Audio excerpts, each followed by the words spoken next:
Shalom semua yang sudah hadir di doa Pak di PBS Ministry. Selamat datang, selamat bergabung, selamat beribadah. Sebelum kita masuk dalam ibadah hari ini, biarlah ibadah hari ini bukan menjadi ibadah rutinitas, tapi ibadah yang benar-benar haus dan lapar akan kebenaran firman Tuhan. Sebelum kita mulai, kita satu dalam doa. Selamat pagi Bapak, selamat pagi Tuhan Yesus, selamat pagi Roh Kudus yang manis. Terima kasih Tuhan kalau kami boleh ada sampai satu hari lagi untuk datang sama-sama beribadah Tuhan di PBS Ministry ini Tuhan. Kiranya kau dapati sikap patah hati pikiran perasaan kami yang berkenan di hadapan-Mu. Segala sesuatu yang bukan daripada Tuhan, apapun yang telah kami lakukan, katakan, pikirkan, bila itu tidak berkenan, menyakiti hati-Mu, dukakan Kau ya Roh Kudus dan orang-orang di sekitar kami, lahirkan, sucikan, kuduskan kami dengan kuasa darah Yesus. Biar hidup kami ini Tuhan benar-benar menyenangkan hati Tuhan dan tidak menjadi batu sandungan bagi orang. Terima kasih Tuhan Yesus, kami akan mulai ibadah ini dari awal, pertengahan, sampai akhirnya bagi kemuliaan nama Tuhan Yesus. Kau memberkati hamba-hambamu yang pagi hari mau melayani pujian penyembahan. Ada Pastor Kemal, Ibu Weni, Bu Ira, atau siapapun yang kau pakai untuk pujian penyembahan pagi hari ini, biarlah itu semua daripadamu bagi kemuliaan nama Tuhan. Secara khusus berkati hambamu, Pastor Julius Go, yang pagi hari ini kau percayakan untuk men-sharingkan firman Tuhan. Biar apa yang dia katakan, apa yang dia sharingkan, semua berasal daripada Tuhan Yesus, kepada untuk kemuliaan nama Tuhan Yesus, dan tidak mencuri kemuliaan Tuhan. Terima kasih Bapa di surga, tutup bungkus setiap kami pribadi lepas pribadi, jaringan wifi, internet, device, apapun yang kami pakai bagi kemuliaan nama Tuhan, segala sesuatu yang berusaha mengganggu konsentrasi ibadah kami, ataupun jaringan internet, listrik, atau apapun, kami patahkan, gagalkan dalam nama Tuhan Yesus. Biarlah ibadah ini Tuhan boleh menjadi dupa yang harum, menyenangkan, dan memuliakan nama Tuhan, berkenan di hati-Mu Bapa. Dan Kau dapati kami menjadi orang-orang yang berkenan di hati-Mu Tuhan. Terima kasih Bapa di surga, di dalam nama Tuhan Yesus yang hidup, kami berdoa dan mengucap syukur. Haleluya, amin.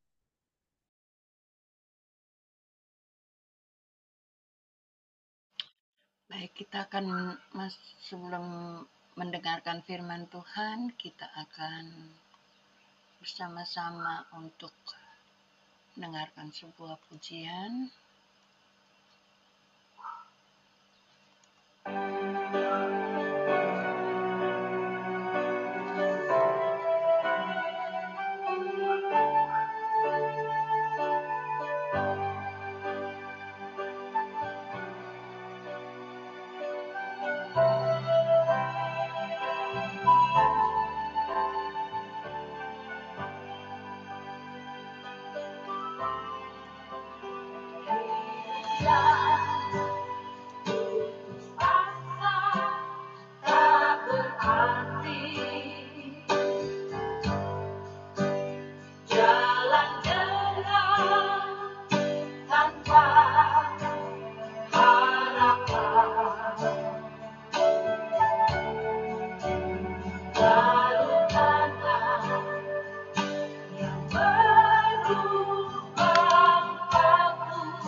Ya Tuhan.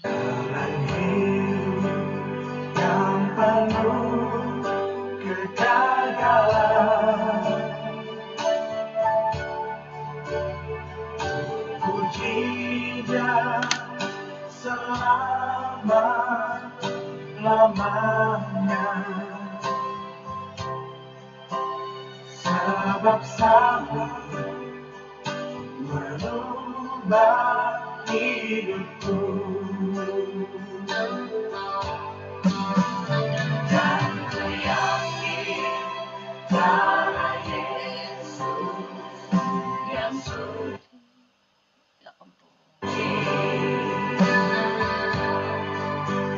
sudah mengalir di Kalvari.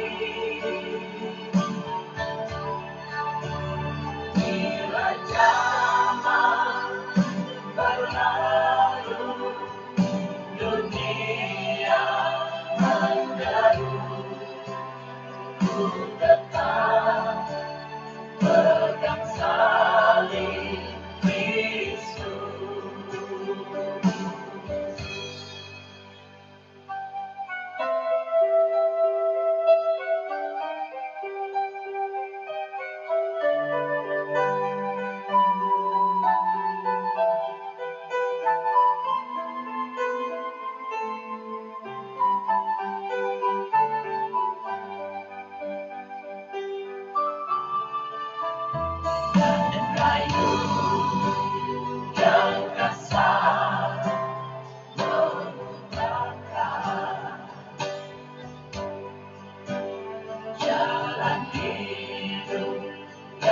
penuh kegagalan.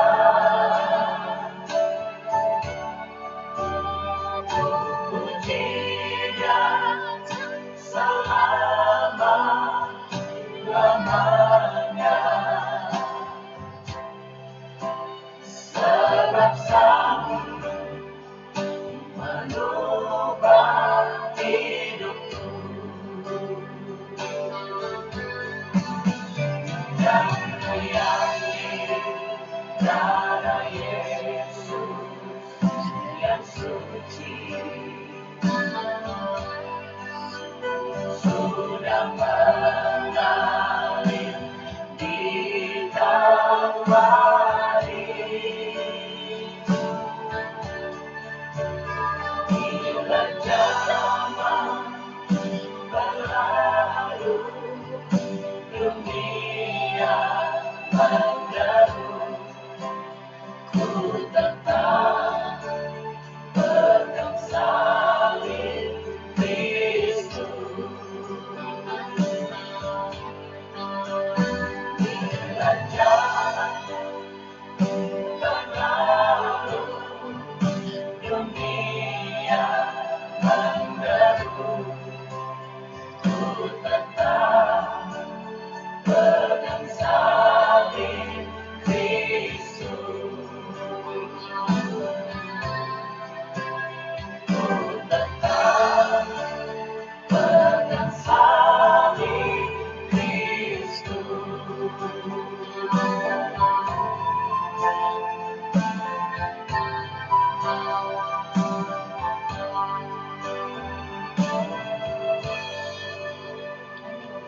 Amin, amin, amin, amin, amin. Baik, kita akan masuk pada sharing firman Tuhan. Pagi ini kita akan mendengarkan dibawakan oleh Pastor Julisku. Kami persilahkan. Kita bersatu dalam doa. Kami mengucap syukur untuk pagi ini, kalau kami hidup ini semuanya karena anugerah-Mu Tuhan.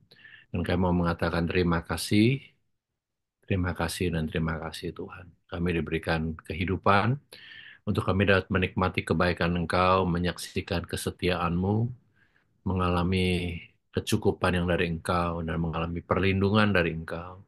Juga kami mengalami Tuhan damai sejahtera dalam kehidupan kami, dan hikmat-Mu mengalir dalam kehidupan kami. Terima kasih Tuhan. Dan mengucap syukur biar Engkau sendiri yang mengurapi setiap dari kami, agar setiap dari kami yang mendengarkan pada saat ini maupun nantinya akan mendengar pemberitaan firman-Mu ini, mereka bisa mengalami sesuatu dalam kehidupan mereka, mereka bisa mengalami jamahan Engkau dalam kehidupan mereka. Setiap orang yang mendengar, yang lemah akan dikuatkan, yang sakit disembuhkan, bahkan yang terikat dilepaskan di dalam nama Yesus. Tuhan, Kau sendiri akan memberikan jalan keluar, hikmat, akal budi buat setiap dari kami. Dalam nama Yesus kami berdoa. Haleluya. Amin. Selamat pagi semuanya. Saya percaya kita semua dalam kebaikan Tuhan ya, menikmati kebaikan Tuhan. Tema yang saya berikan hari ini adalah Final Week of Jesus, adalah minggu terakhir dari Yesus ada di atas muka bumi ini, dengan pengertian bahwa Yesus nanti akan disalibkan, dan kemudian pada hari ketiga bangkit, itu kita semua sudah tahu. Dan kemudian setelah kebangkitan Tuhan Yesus, Yesus masih berjalan di atas muka bumi ini 40 hari, dan kemudian dia naik ke surga di hari ke-10.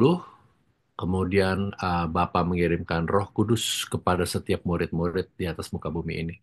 Jadi bukan 40 hari dan kemudian tambah 10 hari ya, tapi saya hanya mau membahas, kita akan membahas final week, artinya satu minggu terakhir dari kehidupan Yesus di atas muka bumi ini.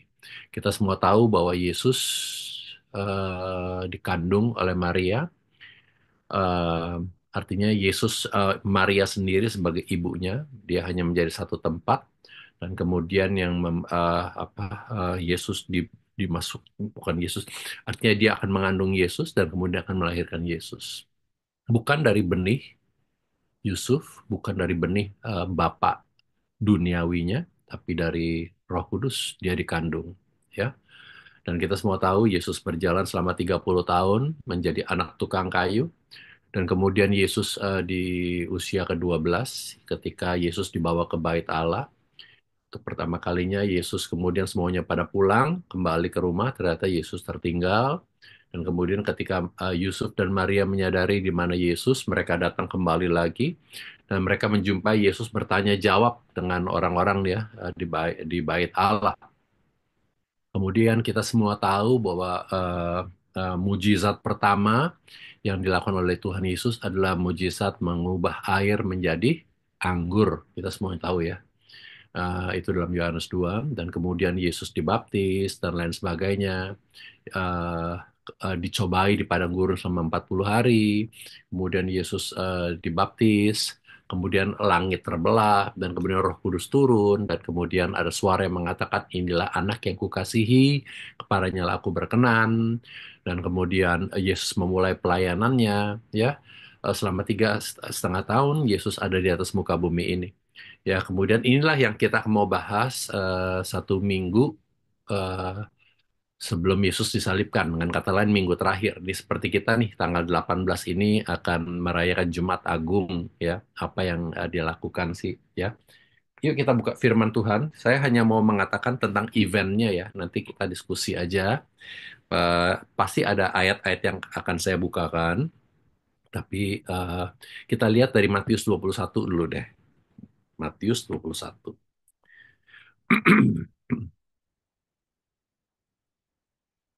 By the way, suara saya terdengar baik ya, Pak Kemal, Pastor Kemal.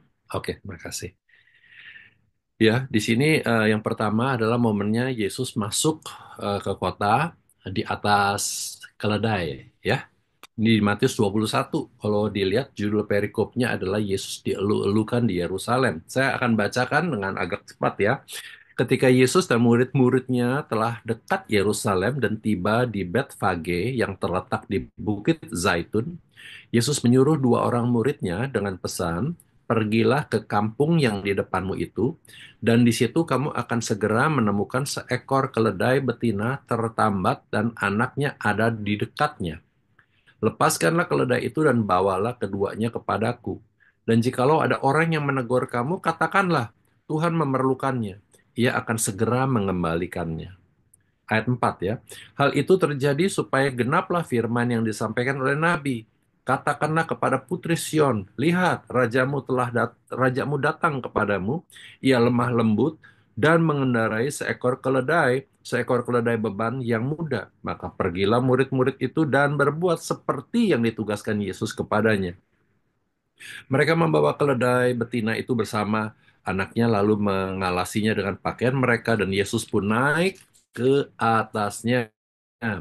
Orang banyak yang sangat besar jumlahnya menghamparkan pakaiannya di jalan, dan ada pula yang memotong ranting-ranting dari pohon-pohon dan menyebarkannya di jalan. Dan orang banyak yang berjalan di depan Yesus dan yang mengikutinya dari belakang berseru katanya, Hosana bagi anak Daud, diberkatilah dia yang datang dalam nama Tuhan. Hosana di tempat yang maha tinggi. Dan ketika ia masuk ke Yerusalem, gemparlah seluruh kota itu dan berkata, siapakah orang ini? Dan orang banyak menyahut, inilah Nabi Yesus dari Nazaret di Galilea. Ya, ini momen pertama yang kita akan bahas dengan sebentar, dengan singkat. Bahwa Yesus itu di atas keledai, dia naik dan dia dielu-elukan oleh orang banyak yang mengatakan Hosana bagi anak Daud, diberkatilah dia yang datang dalam nama Tuhan, Hosana di tempat yang maha tinggi. Kalau tidak lama sesudah ini sebenarnya, kurang lebih beberapa hari kemudian, orang-orang yang sama yang mengeluh-elukan Yesus ini akan berkumpul di tempat Pontius Pilatus. Dan nantinya orang yang sama, literally secara umum ya, yang tadinya mengeluh-elukan nama Yesus, ini yang akan mengatakan, bebaskan Barabas dan salibkan Yesus. Bebaskan Barabas dan salibkan Yesus. Ketika Pontius Pilatus mengatakan, hari ini siapa yang harus aku bebaskan? Yesus, orang Nazaret, atau Barabas, si penjahat? Orang-orang yang mengeluh-elukan Yesus beberapa hari sebelumnya. Orang-orang yang sama yang mengatakan, Bebaskan Barabas, si penjahat, dan salibkan Yesus dari Nazaret. Ya, saya mau mengatakan inilah momen ini yang Yesus alami. Kalau ditanya Yesus tahu nggak apa yang akan dialami, Yesus pasti tahu apa yang akan dialami. Ya, dan ini yang dia lewati. Ya, setelah itu firman Tuhan bahkan mengatakan kita masuk ke momen kedua, ya, masih di Matius 21, ya, Yesus menyucikan bait Allah. Saya rasa saya nggak perlu baca keseluruhan ya secara perikopnya, tapi saya lihat aja dua ayat ya, dua ayat, ayat 12 dan ayat 13. Lalu Yesus masuk ke bait Allah dan mengusir semua orang yang berjual beli di halaman bait Allah. Ia membalikkan meja-meja penukar uang dan bangku-bangku pedagang merpati dan berkata kepada mereka, ada tertulis, rumahku akan disebut rumah doa, tetapi kamu menjadikannya sarang penyamun. Ya, saya mau tarik lagi sebentar. Kita lihat di ayat 10 ya. Coba Pak Pastor Kemal boleh baca buat kita ayat 10 Pastor Kemal. 21 ayat 10 ya. Ketika ia masuk ke Yerusalem, gemparlah seluruh kota itu dan orang berkata dan kota itu dan orang berkata, siapakah orang ini? Cukup Pak. Terima kasih. Saya percaya segala sesuatu ada waktunya ya. Ini tadi saya bilang ini final week of Jesus. Selama Yesus umur 1, 2, 3 dibawa 1 dan 2 dibawa lari ke Mesir ya sebagai bayi yang tidak berdaya. Bayangkan ya, Yesus yang nantinya akan menjadi penyelamat, Yesus yang adalah 100% Allah dan 100% manusia sebagai bayi kecil dibawa lari ke Mesir. Balik lagi kemudian setelah usia 2 tahun. Dan kemudian saudara setelah Herodes meninggal. Dan kemudian kita lihat di sini segala sesuatu ada waktunya. Yesus selama 30 tahun warawiri ya. Keluar masuk, keluar masuk, keluar masuk. Dan sepertinya orang-orang harusnya mengenal dia. Karena Yesus itu bukan cukup ya, kontroversi. Ya, artinya orang nggak melakukan apa-apa di hari Sabat, Yesus menyembuhkan orang sakit di hari Sabat. Ya, Yesus ini melakukan mujizat yang luar biasa. Yesus ini menyembuhkan. Jadi, tapi kalau Anda perhatikan, kenapa waktu Yesus masuk di atas keledai ini dan kemudian ada satu momen itu orang-orang sepertinya kagum dan bertanya, siapakah dia? Ya. Dan kemudian ketika Yesus masuk ke bait Allah, dia memutarbalikkan semua meja-meja. Sepertinya kok baru kali ini. Selama ini Yesus masuk, apakah Yesus tidak melihat segala sesuatunya? Saya percaya ini yang disebut dengan segala sesuatu ada waktunya. Ya, kita nggak mendiskusikan kenapa Yesus nggak dulu-dulu nggak begitu sih, baru kali ini aja. Apakah Yesus baperan orangnya? Saya percaya enggak, tapi saya percaya segala sesuatu ada waktunya. Dan kalau Anda perhatikan yang tadi, diperhatikan bahwa ketika Yesus masuk ke bait Allah, di situ dia melihat meja-meja penukar dan orang-orang berjualan di sana, dan dia memutarbalikkan segala sesuatunya dan mengatakan, rumahku harusnya disebut rumah doa.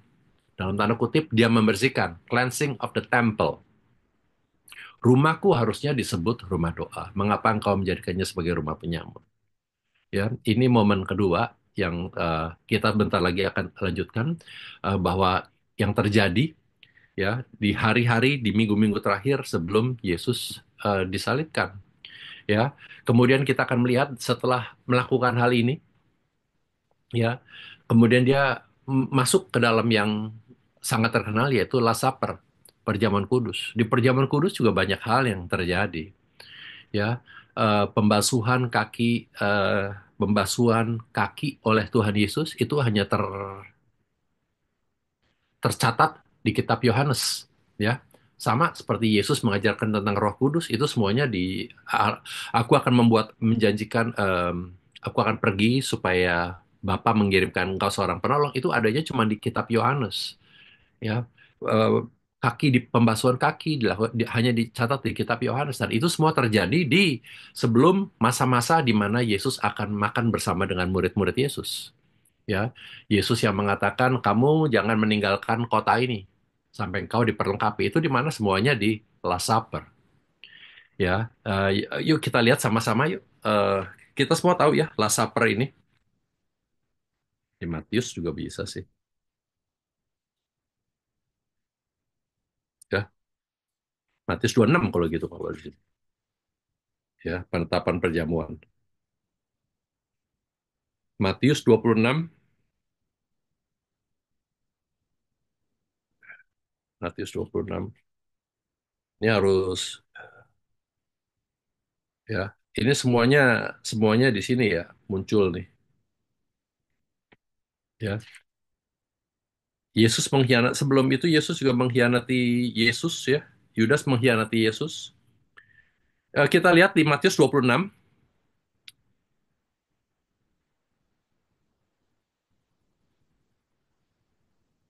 ya.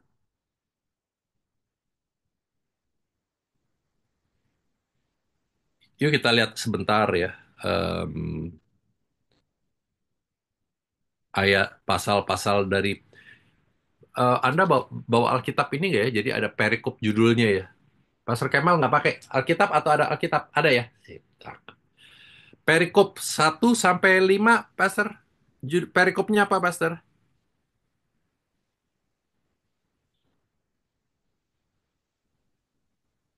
1 sampai 5 Perikopnya pemberitahuan judul. keempat. Hah? Ya, ya itu betul. Pemberitahuan keempat tentang penderitaan Yesus, rencana untuk membunuh Yesus. Oke, ayat 6 sampai 13.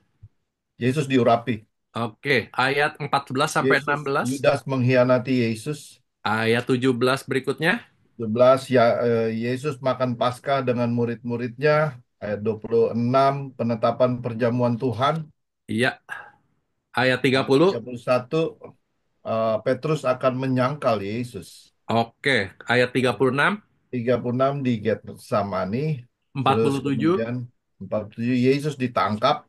Oke, Terus selanjutnya ya. Yesus Artinya dihadapkan panjang ya, cukup panjang. Terima kasih Pastor Kemal. Ya. Kalau kita lihat, perhatikan baik-baik, kita lihat aja di ayat 1 sampai 5 itu tentang rencana membunuh Yesus. Mereka semua udah kong kali kong. Ya, tapi nggak makan kongguan, cuman kong kali kong doang ya. Omong-omong mereka berencana dan lain sebagainya. Ayat 6 sampai ayat 13 itu tentang Yesus diurapi. Anda masih ingat cerita tentang Yesus yang diurapi oleh perempuan dalam tanda kutip perempuan berdosa, ya, perempuan berdosa. Itu yang sangat terkenal sekali bagaimana Yesus diurapi. Itu yang di sana yang dikatakan bahwa aku masuk engkau tidak membasuh kakiku, tapi perempuan ini membasuh kakiku, ya. Membasuh aku dengan air matanya. Engkau tidak mengurapi aku, tapi perempuan ini mengurapi aku. Ya, kita semua tahu cerita tentang ini suatu yang luar biasa Yesus diurapi. Kata-kata yang sangat terkenal di sini kalau Anda perhatikan baik-baik di ayat 12. Ya, di ayat 12 dulu deh. 26 ayat 12. Sebab dengan mencurahkan minyak itu ke tubuhku, ia membuat suatu persiapan untuk apa? Untuk penguburanku. Bahkan di ayat 13, aku berkata kepadamu, sesungguhnya di mana saja Injil ini diberitakan di seluruh dunia, apa yang dilakukannya ini akan disebut juga untuk mengingat dia. Artinya ini satu momen yang sangat luar biasa sekali. Ada begitu pengajaran yang begitu dalam tentang bagaimana Yesus diurapi. Ya, saya nggak akan bahas itu masuk ke lebih dalam, tapi saya hanya mau mengatakan ini ada satu momen di mana Yesus diurapi. Ya, Yesus diurapi. Dan kemudian kalau Anda perhatikan di ayat 14 sampai 16, ya, Yudas mengkhianati Yesus. Kita lihat ya, kemudian pergilah seorang dari kedua belas murid yang namanya Yudas, ya ayat 15, kepada imam-imam kepala. Ini bagaimana Yudas menjual Yesus. Berapa? Dengan 30 uang perak.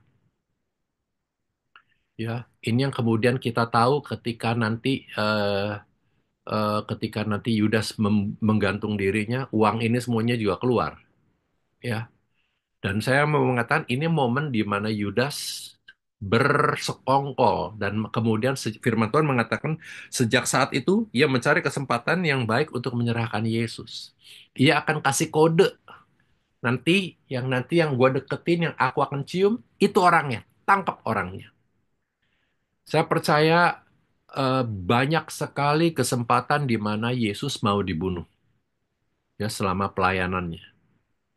Banyak sekali orang-orang yang ingin melempari Yesus dengan batu. Mereka ingin mendorong Yesus dari tempat yang tinggi sekalipun. Mereka mau untuk dalam tanda kutip mereka mau membunuh Yesus. Dengan kata lain bahwa mereka nggak happy, mereka nggak senang dengan pelayanan Yesus. Mereka kalah popularitas, mereka kalah pengikut dengan kata lain. Kita nggak ngomong lagi siapa yang lebih populer, siapa yang lebih banyak pengikut, bukan. Tapi dengan pengertian bahwa ajaran-ajaran mereka diputarbalikkan oleh Yesus. Dan Yesus mengatakan apa yang benar. Tapi saya percaya waktu semuanya itu belum menjadi agenda dari rencana dari Bapa di surga, itu tidak akan terjadi. Firman Tuhan kan mengatakan banyak banyak senjata yang ditempa untuk kita. Tapi itu semuanya dielakkan dan dihindari. Saya percaya kita semua dijagai. Malaikat Tuhan menjaga kita. Orang boleh membuat lubang di depan kita supaya kita jatuh. Tapi Tuhan pasti akan luputkan kita. Orang yang membuat lubang, firman Tuhan bahkan mengatakan itu yang akan terperosok ke dalamnya. Ya, banyak hal yang diciptakan, dibuat dalam tanda kutip untuk menyerang Yesus. Tapi semua diluputkan. Ya, sampai firman Tuhan mengatakan Yudas mencari. Banyak sebenarnya Yesus itu cukup dikenal, tapi banyak yang tadi saya katakan banyak kesempatan mereka coba, tapi kemudian Yesus bisa lolos. Yesus bisa lolos. Yesus bisa keluar. Yesus bisa pergi. Kenapa? Karena itu diluputkan. Karena memang waktunya belum tiba. Ya, kita semua tahu Yesus membiarkan dirinya ditangkap. Yesus bukan dibunuh, tapi Yesus menyerahkan hidupnya. Ya, jadi kita harus ingat konsep-konsep itu supaya kita juga tahu bahwa Yesus yang menyerahkan. Tidak ada yang bisa membunuh Yesus. Sampai Yesus Tuhan, Bapa, dalam tanganmu kuserahkan nyawaku, hidupku. Kemudian dia menghembuskan nafasnya dan dia menyerahkan. Itu yang membuat Yesus meninggal. Itu yang membuat Yesus mati. Karena dia menyerahkan nyawanya. Ya, saya nggak mau masuk ke arah situ, tapi di sini ada satu momen di mana Yudas mengkhianati Yesus, menjual Yesus. Kemudian Yesus makan Paskah dengan murid-muridnya, kita semuanya tahu. Yes, di Last Supper, ya, Yesus mengurapi kaki-kaki muridnya. Kemudian Yesus juga mengajarkan tentang Roh Kudus, bagaimana aku akan pergi di rumah Bapakku banyak tempat. Ingat cerita tentang itu di Yohanes 14, ya. Kamu nggak perlu khawatir, kamu nggak perlu gelisah, sebab di rumah Bapa ada banyak tempat. Yesus kemudian mengajarkan tentang Roh Kudus dan lain sebagainya. Aku akan mengirimkan kau seorang penolong yang lain yang akan menolong engkau. Ya, kita masuk di situ, Last Supper, kita semua tahu. eh, eh, Kemudian penangkapan Yesus. Yesus ditangkap ya di Matius 26 yang tadi 47. Kemudian eh, Yesus di hadapan Pilatus di pasal 27, Matius 27 ya. Kita semua tahu itu. Dan kemudian Yesus disesah. Em, ada satu film yang sekarang lagi diputar. Saya memang belum nonton dan kemungkinan nggak akan nonton. Filmnya judulnya Last Supper. Pernah denger ya, Pastor Pastor Kemal? Udah nonton belum? Sudah ya, Pak? Oke. Katanya of Christ ya, Pak? Enggak. Oh, enggak. Oke. Beda-beda versi beda. Beda versi ya. Kalau Bapak disuruh pilih, pilih yang mana, Pak? Satu, Passion. Passion ya. Kalau suruh Ya. pilih ya. Oke, sip. Jadi kalau Anda lihat film The Passion of Christ, pasti kita semua udah pernah nonton ya. Saya percaya itu gambaran yang sangat tepat ya, lebih tepat itu daripada foto-foto yang kita lihat. Ya, itu benar-benar seperti yang dalam Yesaya 53. Karena saya percaya ketika Yesus dicambuk selama sebanyak 39 kali di mahkota dan mahkota duri, saya percaya kalau Anda bisa melihat warna kulit saya, Anda bisa melihat, maaf, warna kulit Pastor Kemal karena kelihatan, tapi kalau di Yesus tuh Anda udah nggak bisa ngelihat lagi apa warna kulit Yesus sebenarnya. Karena semuanya udah darah. Dari sini sampai ke bawah. Darah dan luka-luka. Karena Yesus janggutnya ditarik. Robek bisa. Cambuk belakangnya. Kita semua tahu film The Passion of Christ. Ya, itu pemerannya kebetulan inisialnya juga JC juga ya. Jim Caviezel kalau nggak salah. Dan waktu dia syuting film Passion of Christ itu, di belakangnya ini ditaruh seperti seperti gips gitu ya, 1 inch atau 2 inch gitu. Dan ketika dicambuk, itu waktu dia teriak, bener-bener berteriak, itu sebenarnya dia bener-bener berteriak. Kenapa? Karena memang itu menembus kulitnya. Jadi gipsum yang diberikan itu di belakangnya, yang ditaruh di belakangnya untuk syuting film saja, itu tidak cukup tebal. Dan itu cambuk itu masuk menembus dan bener, waktu dia teriak itu bener-bener dia teriak kesakitan. Anda bisa bayangkan waktu yang Yesus alami, Yesus nggak pakai pelindung. Makanya firman Tuhan mengatakan dalam Mazmur, aku dapat menghitung tulang-tulangku. Ini sesuatu yang sangat luar biasa karena ketika Yesus ditangkap, Yesus diadili, Yesus di mahkota mahkota duri itu sendiri beracun dan racun masuk ke dalamnya. Kemudian dia harus dicambuk dan kemudian harus memikul salib yang besar. Yesus terjatuh beberapa kali. Ini real thing. Ini kejadian yang sesungguhnya. Jadi waktu dikatakan bahwa Yesus, apa yang dialami Yesus ini, waktu Yesus mengatakan, firman mengatakan, aku dapat merasakan, aku tahu apa yang dirasakan, bedanya dia tidak berdosa, itu benar. Karena Yesus mengalami segala sesuatunya. Ya, saya nggak mau masuk ke dalam pendalaman, saya hanya mau mengatakan bahwa Yesus ditangkap, diadili, dicambuk, Yesus melihat, Yesus mendengar orang-orang yang sebelumnya beberapa hari yang lalu mengatakan, Hosana, Hosana, terpujilah anak, terpujilah dia. Orang-orang yang sama, yang kemudian menyerahkan dia dengan mengatakan salibkan Yesus. Dia tidak melihat murid-muridnya karena semuanya pada lari. Murid yang tadinya mengatakan Yesus, aku tidak akan membiarkan engkau disalibkan. Petrus, yang ketika Yesus mau ditangkap, dia bertindak dan memenggal telinga dari seorang perwira, penjaga, yang menangkap Yesus, orang Romawi. Yang Yesus akhirnya mengatakan, Petrus, engkau akan menyangkal aku sebanyak 3 kali. Semuanya nggak ada murid-muridnya. Dan Yesus ditangkap, Yesus diadili, Yesus disesah sebanyak 39 kali.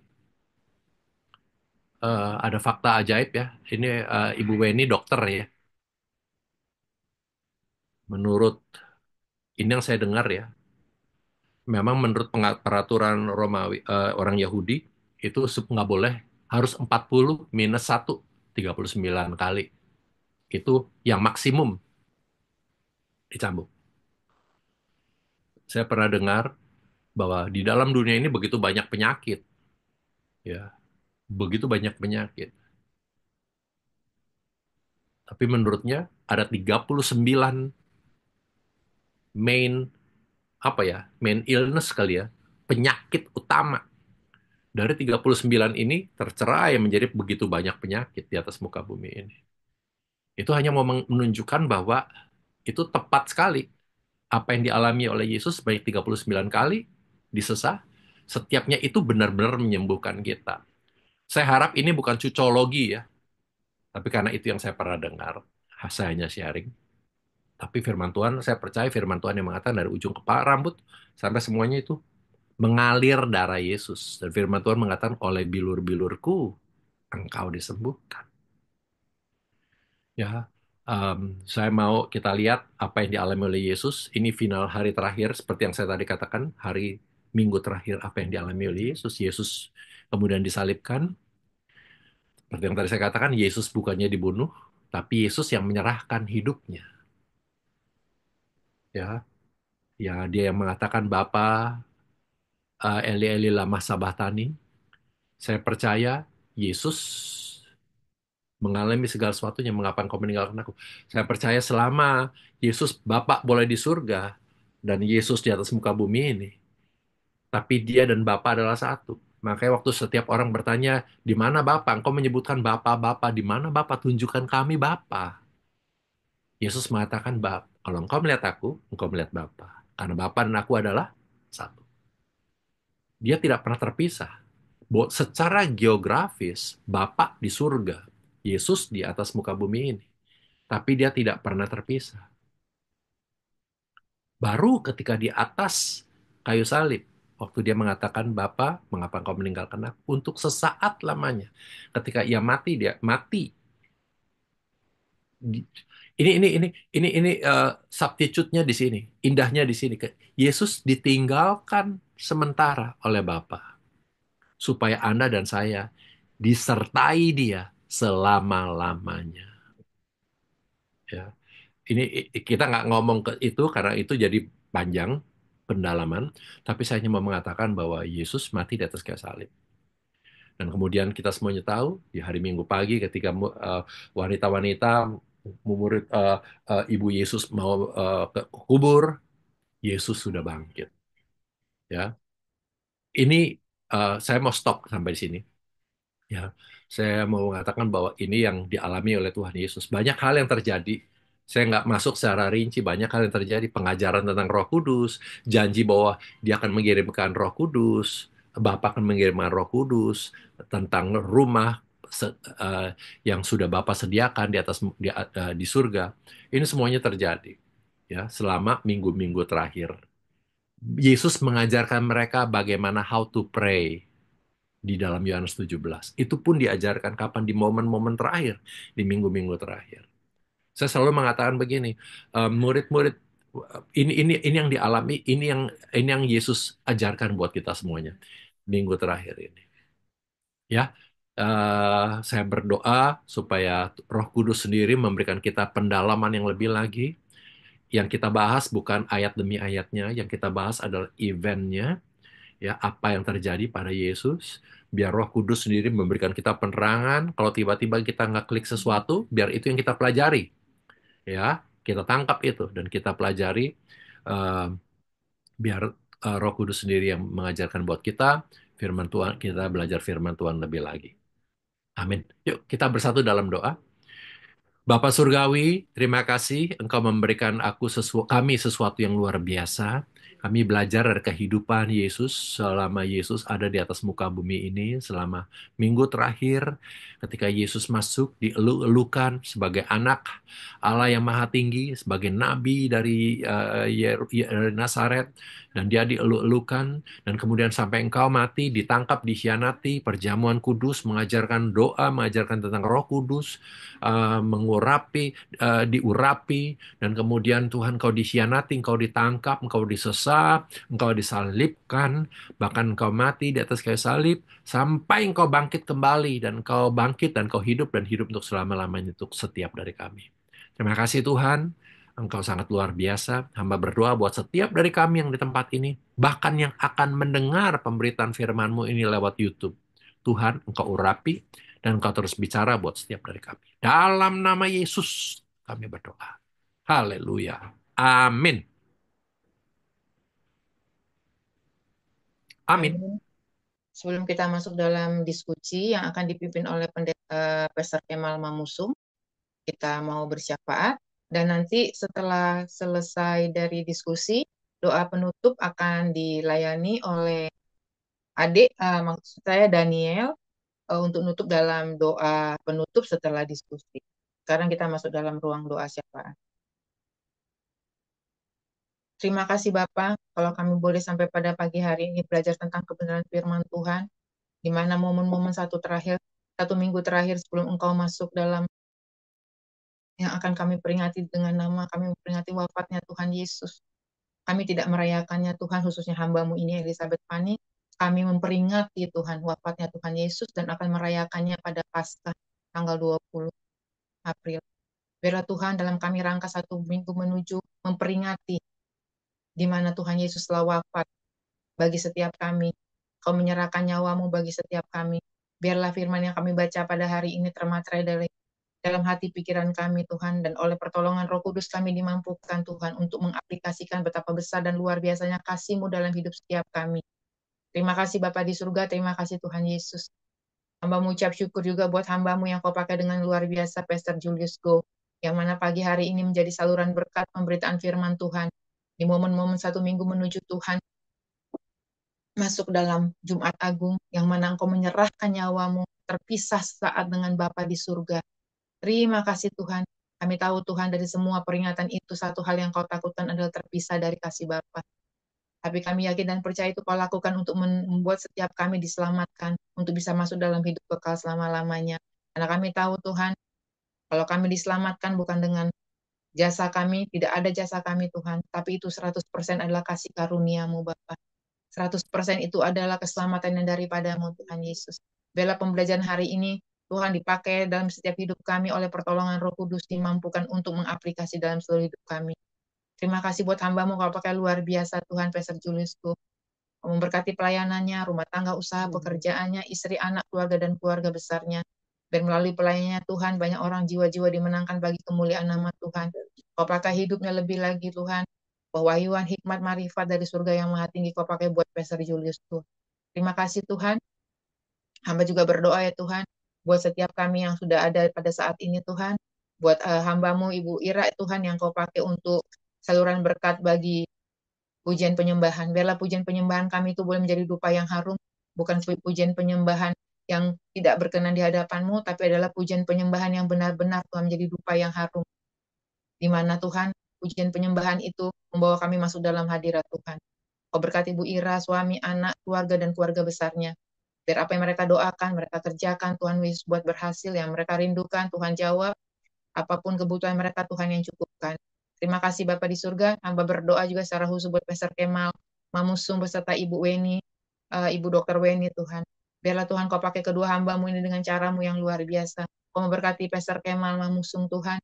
Dalam setiap pelayanannya, langkah juang pelayanannya Tuhan. Di mana dia kau pakai dengan caramu yang luar biasa. Hati Bapa, hati Gembala ada pada hambamu ini Tuhan. Kau berkati pelayanannya. Biarlah kau tambah-tambahkan hikmat, marifat, pewahyuan untuk Pastor Kemal.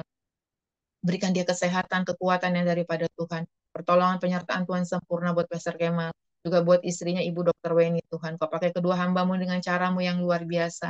Penyertaan, pertolongan, kasih sayang Tuhan melimpah. Apa yang mereka doakan, rindukan Tuhan akan jawab tepat pada waktunya. Kebutuhan mereka Tuhan yang cukupkan. Perjalanan mereka Tuhan buat berhasil. Tutup bungkus kedua hambamu dengan kuat kuasa darah Yesus dimanapun mereka pergi dan berada. Hamba juga berdoa buat Pastor Linda, Mamusung Tuhan beserta suaminya Pak Wawan, keenam anaknya, putra-putrinya Tuhan. Kau pakai keluarga ini dengan caramu yang luar biasa. Melalui pelayanan Pastor Linda bersama suaminya Tuhan. Kemuliaan Tuhan dinyatakan. Kau memberkati pelayanan mereka, rumah tangga mereka, dan anak-anak mereka tumbuh menjadi teruna muda yang takut Tuhan. Anak-anak yang takut Tuhan, yang anak-anak yang pandai dan cerdas. Khususnya buat David Nathaniel Hartawan, Daniel Hartawan, Tuhan, dan adik-adiknya. Biarlah Tuhan melalui anak-anak ini Tuhan, orang-orang di sekitar mereka, kaum muda yang di sekitar mereka, tempat mereka berteman, bergaul, bersekolah, melihat bahwa Tuhan yang disembah oleh putra-putra ini adalah Tuhan Yesus yang luar biasa, Tuhan Yesus yang hidup. Terima kasih Bapak di surga. Hamba berdoa buat Bapak Darta bersama istri, anak, keluarga, dan keluarga besarnya.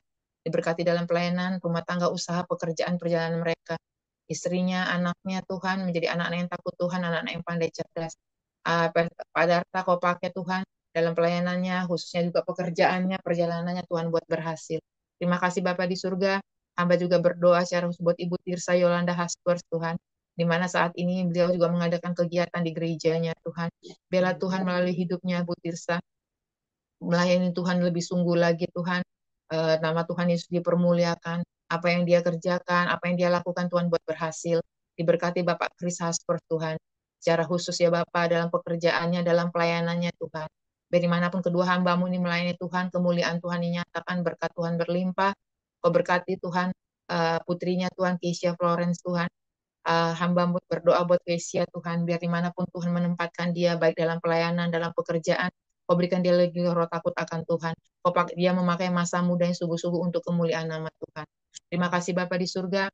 Hamba juga berdoa buat Ibu Noriani Tuhan.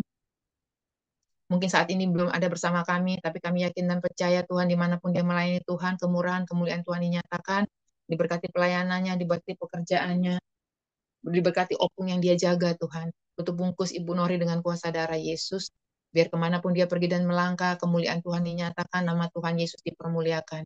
Terima kasih Bapak di surga. Hamba juga berdoa buat Kak Rolof Pulalan ya Tuhan, dimanapun saat ini hamba-Mu ini berada Tuhan, berkat rahmat anugerah penyertaan pertolongan Tuhan sempurna, Kau berikan dia lebih lagi takut akan Tuhan, mengandalkan Tuhan. Karena kami yakin dan percaya Tuhan, berkat rohani, surgawi, jasmani, Abraham penyembuhan, kesehatan, Tuhan nyatakan dalam hidup dia untuk dia pakai Tuhan untuk memuliakan nama Tuhan, untuk dia boleh mengenal Tuhan lebih lagi sungguh-sungguh. Hamba juga berdoa ya Tuhan buat Bapak Harvey, Tuhan, adik Ibu Tirsa, biarlah Tuhan melalui proses kesembuhan ini Tuhan, musim-musim yang dia lewati, dia boleh menerima anugerah kesembuhan yang dia pakai untuk kemuliaan nama Tuhan. Diberkati dia secara khusus Tuhan untuk penyertaan Tuhan secara rohani ya Tuhan, untuk dia lebih mengenal, mengandalkan Tuhan dalam seluruh hidupnya. Dan apapun yang dia lakukan, dia kerjakan, dia tahu Tuhan, itu untuk memuliakan nama Tuhan Yesus. Terima kasih Bapak di surga. Hamba berdoa juga Tuhan buat Mami hamba, Mami Tina Diana Tuhan. Biarlah di usia indah Mami ini, Mami lebih sungguh-sungguh lagi mengasihi Tuhan. Mami lebih lagi mengandalkan Tuhan. Mami lebih lagi mengucap syukur. Karena kalau Mami ada sampai hari ini, Tuhan punya maksud dan tujuan bagi keluarga kami khususnya dan orang di sekitar Mami dan di mana Mami pergi dan berada dan melayani Tuhan. Kesehatan, kekuatan menjadi bagian Mami karena Tuhan mau pakai Mami dengan caramu yang luar biasa. Tuhan berkati Mami, Tuhan apa yang Mami perlukan Tuhan akan cukupkan, apa yang Mami rindukan dan doakan Tuhan akan jawab tepat waktunya. Mami boleh menjadi suri teladan berkat bagi setiap orang di sekitar Mami, khususnya kami anak, cucu, menantu, keluarga dan keluarga besar Mami, keponakan-keponakan Mami, semuanya boleh melihat bahwa Mami jadi contoh, jadi berkat, jadi teladan Tuhan. Mami akan meninggalkan warisan iman bagi setiap kami orang-orang di sekitarnya. Terima kasih Bapak di surga. Hamba juga berdoa secara khusus buat Ananda Daniel, Tuhan. Kau tahu anak muda ini, Tuhan. Kau yang tahu, Tuhan, segala kerinduannya. Apa yang dia rindukan, apa yang dia doakan. Biarlah itu, Tuhan, menjadi kerinduan-kerinduan ilahi yang membawa dia semakin dekat, semakin takut Tuhan, semakin militan. Daniel, kau pakai, Tuhan, karena dia adalah garam dan terang dunia. Dia di mana dia bekerja, dia melayani Tuhan, kemuliaan Tuhan dinyatakan. Diberkati dalam pekerjaannya, apa yang dia kerjakan, Tuhan, buat berhasil, dia sentuh jadi emas. Kau tambah-tambahkan hikmat, marifat, takut Tuhan, cinta Tuhan, kepandaian, kecerdasan, daya tangkap, daya ingat, kreativitas, inovasi-inovasi yang baru dalam seluruh kehidupannya, dalam pekerjaannya, karena dia mengandalkan Tuhan. Dia akan tampil beda dan orang-orang di sekitar dia, khususnya di tempat pekerjaan, di kantornya, pimpinan, perusahaannya, leadernya Tuhan, atau manajemen yang tempat dia bekerja Tuhan, orang di sekitarnya melihat Daniel itu tampil beda, Daniel takut Tuhan, Daniel cinta Tuhan, dan tidak mencuri kemuliaan Tuhan, karena dia tahu apapun yang dia miliki saat itu berasal dari Tuhan dan hanya untuk kemuliaan nama Tuhan. Diberkati kesehatannya, dia lebih lagi mencari wajah Tuhan, jadi anak yang takut Tuhan, yang cinta Tuhan, yang hormat kepada orang tua. Terima kasih Bapak di surga. Kau pakai anak ini Tuhan menjadi anak yang benar-benar militan, anak yang takut Tuhan, dan saudara hamba serahkan masa depannya, pasangan hidupnya Tuhan. Kami akan yakin dan percaya Tuhan akan berikan seorang pasangan hidup Tuhan. Tulang rusuk yang dari Tuhan Yesus, yang takut Tuhan, yang cinta Tuhan, yang akan membawa Daniel lebih lagi takut Tuhan dan cinta Tuhan. Terima kasih Bapa di surga, dimanapun Daniel pergi melayani Tuhan, dimanapun Daniel berjalan Tuhan, pengiringan, penyertaan, pertolongan Tuhan sempurna, tutup bungkus dengan kuasa darah Yesus. Kiranya pasukan malaikat Tuhan, pagar api memagari setiap kami, di mana kami pergi dan melangkah. Kami juga berdoa ya Tuhan buat PBS Ministry Tuhan, biar ini pakai menjadi efektif lebih lagi, baik di ruang Zoom online, baik pun melalui media Facebook atau media sosial lainnya, YouTube khususnya Tuhan. Siapapun yang mendengarkannya Tuhan, orang itu akan menerima berkat yang sama seperti Tuhan curahkan bagi setiap hidup kami. Yang sakit Tuhan sembuhkan, yang lemah Tuhan kuatkan, yang terikat Tuhan bebas lepaskan. Biarlah Tuhan orang-orang yang mendengar melalui PBS Ministry ini Tuhan menjadi orang-orang yang militan, yang takut Tuhan, dan oleh pertolongan Roh Kudus menjadi pelaku-pelaku firman di akhir zaman ini. Terima kasih Bapak di surga. Hamba juga berdoa buat bangsa dan negara kami yang tercinta Indonesia. Tidak kebetulan Kami ada di bangsa ini, pasti Tuhan punya maksud dan tujuan untuk kami menjadi tiang doa bagi bangsa ini. Kami rindu bangsa ini dipenuhi kemuliaan-Mu, setiap orang yang belum mengenal firman Tuhan, dari Sabang sampai Merauke, dari Miangas sampai Pulau Rote, setiap lutut pasti bertelur, setiap lidah akan mengakui Yesus Kristus adalah Tuhan, karena hanya satu nama yang dapat kami membawa kami kepada keselamatan abadi dan kekal, yaitu Tuhan kami Yesus Kristus. Nama di atas segala nama, Tuhan di atas segala Tuhan, Raja di atas segala Raja. Tuhan, kami rindu Indonesia dipenuhi kemuliaan-Mu, transformasi terjadi. Diberkati seluruh rakyat Indonesia menjadi negara yang adil dan makmur. Dan itu dirasakan, dinikmati oleh rakyat Indonesia. Dan Indonesia menjadi berkat bagi bangsa-bangsa. Kami juga rindu melihat Indonesia, pemerintahnya adalah pemerintahan yang takut akan Tuhan. Dari presiden, wakil presiden, para menteri, pejabat sipil maupun militer, tertinggi, terendah, pusat maupun daerah. Sampai tingkat Pemda setempat, lurah, RW, dan RT. Mereka bekerja dengan hikmat, bijaksana, takut akan Tuhan. Kau yang pegang kendali di atas Indonesia, karena Indonesia ada di hati, di pikiran, dan di rancangan-Mu, Bapa. Terima kasih, Tuhan. Terima kasih, Bapa di surga. Hamba juga berdoa, ya Tuhan, buat gereja Tuhan, anak Tuhan, hamba-hamba Tuhan, para misionaris. Dimanapun mereka Tuhan tempatkan, bela mereka menjadi ujung tombak pemberitaan Injil. Karena waktu sudah sangat singkat, Tuhan mau datang kali yang kedua. Dan Kau akan dapati setiap kami hidup kudus, takut Tuhan, cinta Tuhan, dan tidak menjadi batu sandungan bagi siapapun, Tuhan. Biar kami hidup dalam pertobatan sejati, Tuhan. Dilahirkan kembali, new creation, lahir baru, hidup dalam pertobatan sejati, menghasilkan buah-buah roh, hidup kudus, menjaga kekudusan, dan tidak menjadi batu sandungan bagi siapapun. Terima kasih Bapa di surga. Terima kasih Tuhan Yesus. Sucikan, kuduskan, sempurnakan doa yang tidak sempurna ini menjadi dupa yang harum, berkenan di hati Tuhan, dan setiap kami boleh menerima jawaban doa seturut dan waktu yang Tuhan tentukan bagi setiap kami. Dan kami akan tutup doa syafaat ini dengan doa yang Tuhan Yesus ajarkan, doa Bapa kami secara bersama-sama. Bapa kami yang di surga, dikuduskanlah namamu, datanglah kerajaanmu, jadilah kehendak-Mu di bumi seperti di surga. Berikanlah kami pada hari ini makanan kami yang secukupnya, dan ampuni kami akan segala kesalahan kami, seperti kami juga mengampuni orang yang bersalah kepada kami. Dan janganlah membawa kami ke dalam pencobaan, tetapi lepaskanlah kami daripada yang jahat. Karena Engkau yang punya kerajaan dan kuasa dan kemuliaan sampai selama-lamanya. Amin. Hamba serahkan kepada Bapak Julius Go untuk menutup dalam doa dan doa berkat, dan akan selanjutnya dipimpin oleh Pendeta Kemal untuk masuk dalam ruang diskusi. Terima kasih, Tuhan Yesus berkati. Mari kita angkat kedua tangan kita aminkan berkat ini agar menjadi milik-Mu. Engkaulah orang-orang yang diberkati oleh Tuhan. Apapun yang kau lakukan akan selalu berhasil. Engkau akan menjadi kepala, tidak menjadi ekor. Engkau akan ada di atas dan tidak di bawah. Engkau akan naik dan tidak menjadi turun. Keluar masukmu diberkati oleh Tuhan. Dari pagi hari hingga malam hari, sehingga tidak ada kecelakaan, malapetaka, mara bahaya, dan sakit penyakit yang menimpa engkau karena penyertaan Tuhan. Saat ini pulanglah, terimalah berkat kasih karunia dari Tuhan Yesus Kristus, kasih dari Bapa di surga, dan juga penyertaan yang manis dan indah dari Roh Kudus akan menyertai engkau mulai saat ini sampai Maranatha. Tuhan Yesus datang kembali yang kedua kalinya. Semua kita yang percaya berkata, Amin.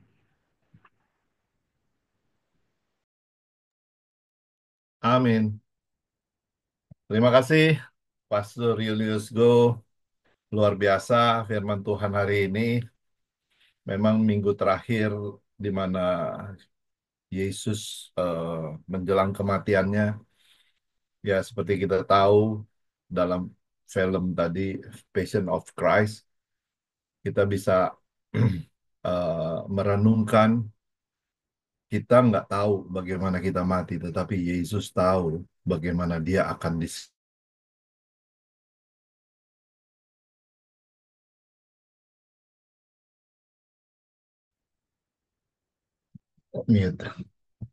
waktu yang dia akan lalui, masa-masa masa-masa kelam, ya. Kita memang dalam beberapa minggu ini kita memang merenungkan dalam kalender gereja, kalender Lent. Sebentar lagi kita akan memasuki Jumat Agung minggu depan.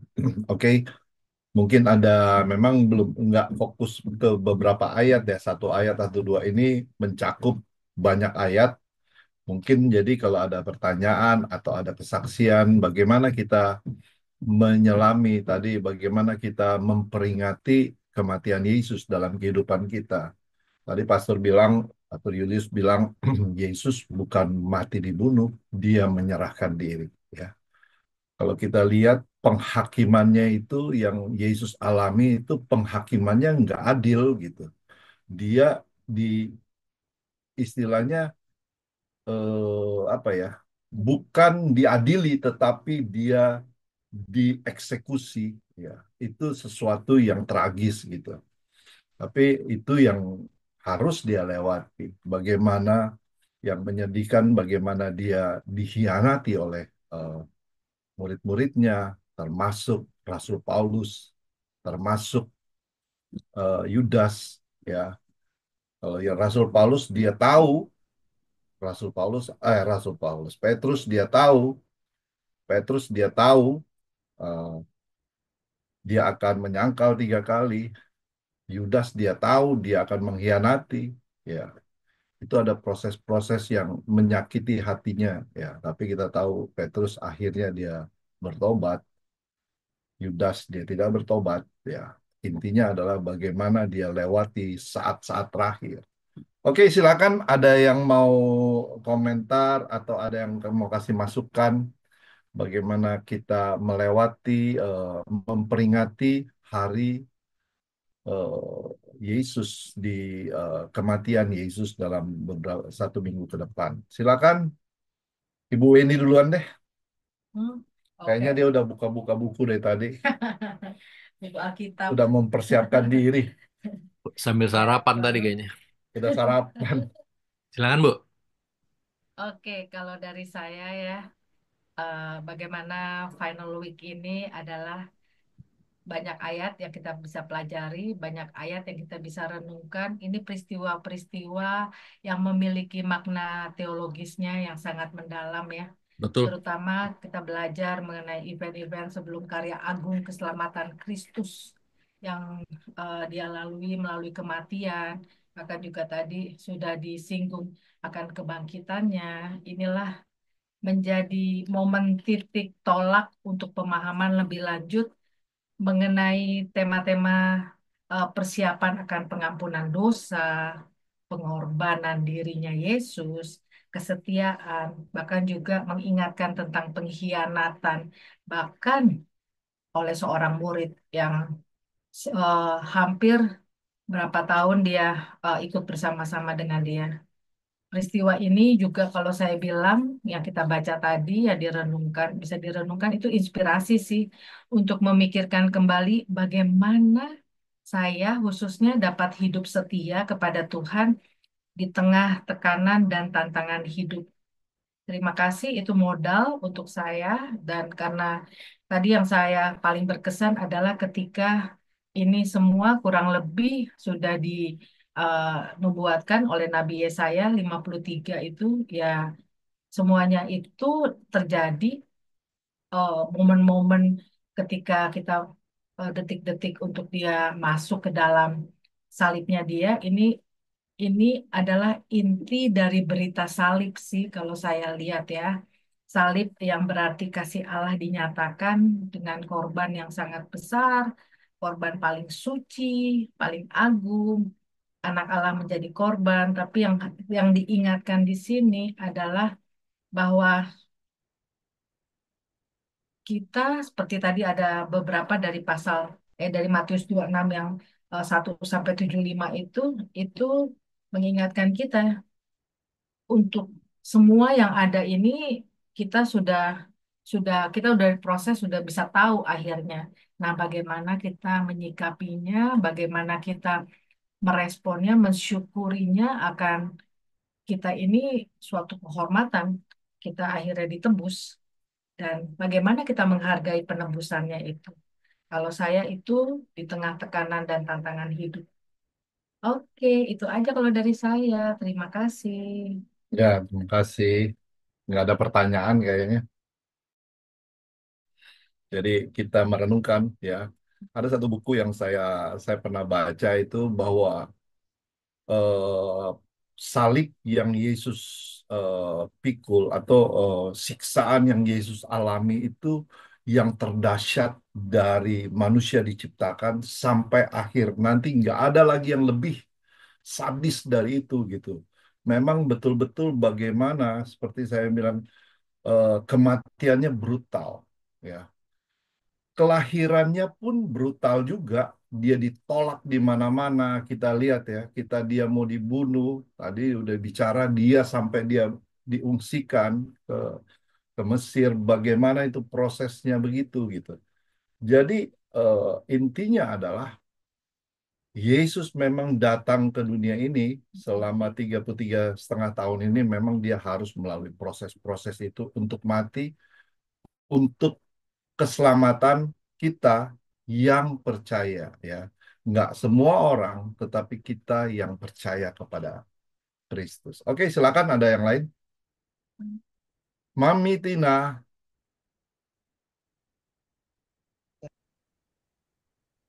Shalom Ya, semuanya, selalu. Pastor Shalom. Kemal, Shalom Pastor Julius yang luar biasa. Inilah paling dahsyat antara kita dari mulai lahir sampai hidup. Inilah peristiwa yang luar biasa bagi saya. Waktu kita melihat filmnya saja itu siapa luar biasa bagi saya. Kok begitu luar biasanya Tuhan Yesus untuk aku yang penuh dengan dosa manusia diciptakan dari debu tanah. Tetapi Tuhan Yesus rela mati di kayu salib, dibantai, dipukul, dicambuk. Kalau tidak salah cambuknya itu terdiri dari besi-besi runcing. Setiap ditarik daging Tuhan Yesus tercampur. Jika tubuhnya tidak wujud lagi, tapi merupakan daging berdarah. Apapun yang kubuat, apa kita buat pesta, apapun mau digoreng, mau disambar, mau digergaji, tidak bisa kita melebihi kasih Yesus. Karena dia pencipta langit bumi. Aku diciptakan dari cacing Yakut, dari debu yang kembali kepada debu. Tapi karena Allah yang menghembuskannya untuk kita menciptakannya. Karena kita diciptakan bukan untuk dibinasakan, tapi diselamatkan. Marilah aku harus benar-benar menjadi warisan iman bagi keluargaku. Menjadi tiang doa bagi kita di BBS. Karena aku paling senior di sini ada si Mami ini. Udah aku sampai di situ. Bertobat, pertobatannya sejati, lahir baru yang benar-benar versi Tuhan Yesus, mengasihi Tuhan nomor satu, mengasihi Tuhan Allahku, kata Tuhan pencipta langit bumi, segala hatiku, segala jiwaku akan puji kuatanku. Dan kedua, mengasihilah sama manusia seperti dirimu sendiri. Bahkan orang yang hina, musuh buku yang lapar, kau makan segalanya. Tuhan Yesus lakukan untuk kita selagi kita belum mengenal Tuhan, dalam perbuatan kita yang luar biasa jahatnya. Tapi Tuhan sudah mau berikan tubuh darahnya. Bagaimana kita sekarang orang yang percaya, yang dipanggil dan dipilih lagi, apa yang kita mau lakukan, bagaimana aku harus lakukan dalam hidupku ini, supaya aku menjadi sama seperti Kristus, mirip seperti Yesus, pula seperti Bapa. Tapi Tuhan bersabda, firman berkata, tidak ada satu pun yang tidak mungkin bagi Tuhan. Sedangkan orang yang mati dan dibangkitkan. Jadi jangan kita berdalih untuk ideal Tuhan. Memang bukan dengan kekuatanku, dengan kuat gagahku. Itu kasih kasih Tuhan Yesus kayu salib. 2000 tahun lalu yang kita akan memperingatinya, bukan merayakannya. Untuk nanti tanggal 18 ini pesta. Jadi berjuanglah untuk itu aku terlebih dahulu. Jangan cuma dengan kata-kataku saja dan perbuatanku dalam kasih. Harus punya kasih dan dalam kebenaran. Karena Allah, Tuhan Yesus itu Allah yang maha sempurna. Tidak ada yang seperti dia. Berjuanglah aku, berjuanglah kita. Kalau Tuhan beri satu hari ini kita bertemu melalui PBS ini, dan nanti kita kalau Tuhan izin bertemu dan tanggal 18. Tuhan itu kasih karunia yang luar biasa. Itu apa maksud Tuhan? Supaya masih ada waktu untuk aku berjuang menjadi pelaku firman, supaya aku mirip seperti Kristus, sempurna seperti Bapa, supaya aku layak menjadi anggur curah roti yang terpercaya untuk menjadi berkat di Yerusalem, Judea, Samaria, ujung. Itu enggak gampang, itu proses, itu bukan instan. Dari kapan? Sejak sekarang aku berjuang hidup lebih suci, lebih kudus, mencintai Tuhan mengasihi sama, bahkan orang yang hina di muka bumi, kata Tuhan kita memintangi Tuhan Yesus. Jadilah kita sempurna sama seperti Kristus. Karena firman bersabda, kamu harus sama seperti Kristus, mirip seperti sempurna seperti Bapa di surga. Allah Kudus sanggup menolongku, tidak satu tetes satu pasir pun aku dapat melakukan, tapi Allah pun sanggup menolongku. Allah pun sanggup menolong kita. Betapa bangganya kita menjadi orang yang percaya Tuhan. Karena Allah kita hidup. Terpuji nama Tuhan kita Yesus kekal dari selama-lamanya. Jadilah aku menjadi pelaku supaya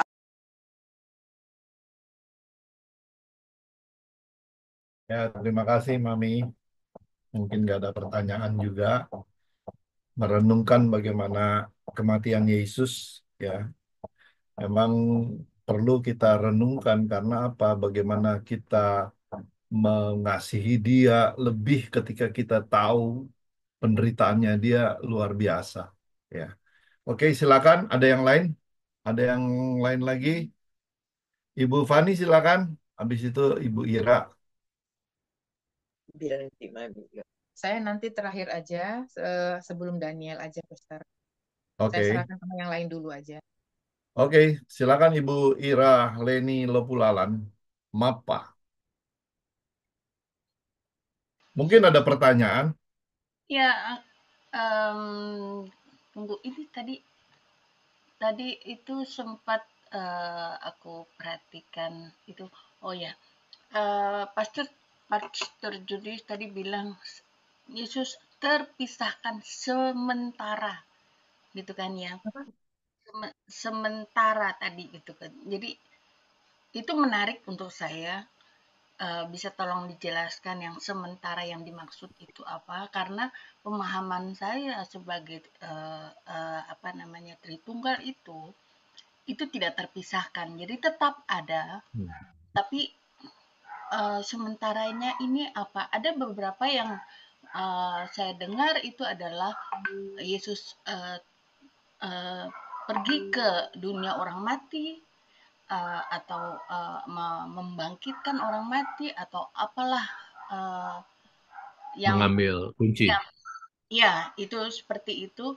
Nah itu bisa tolong dijelaskan disampaikan secara Oke, agak rinci gitu ya. Jadi kita bisa baik, mengerti apa yang dimaksud gitu. baik. Terima Oke, kasih. pertanyaan pertanyaan yang bagus dari Ira Leni Lopulalan Mapa. Ya, memang ini yang dikatakan dengan apa yang substitusional sih ya, apa yang dialami oleh Yesus. Artinya di atas di atas salib itu Yesus kehilangan dengan pengertian bahwa Yesus ditinggal Yesus ditelanjangi supaya kita juga nanti akan dicukupi, ya. Yesus sakit supaya kita nggak sakit lagi, Yesus mati supaya kita nggak mati lagi. Ya, itu apa yang Yesus alami ya. Maksudnya Yesus mengalami sakit supaya oleh kesakitan itu kita disembuhkan.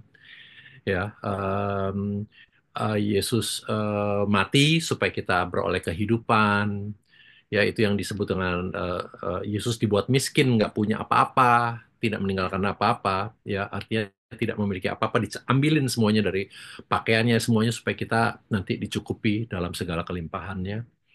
Ya, tapi yang menarik yang tadi Ira bertanya adalah waktu saya katakan tadi Yesus ditinggalkan sementara supaya kita penggantinya apa? Supaya kita nanti disertai selama-lamanya. Kita nggak pernah lagi ditinggalkan gitu. Karena yang seperti kamu ngomong tadi, Eleni, bahwa waktu Yesus mati meninggalkan dunia ini, bahwa dia pergi ke alam maut dan mengambil kunci kerajaan surga, dan kemudian dia bangkit lagi.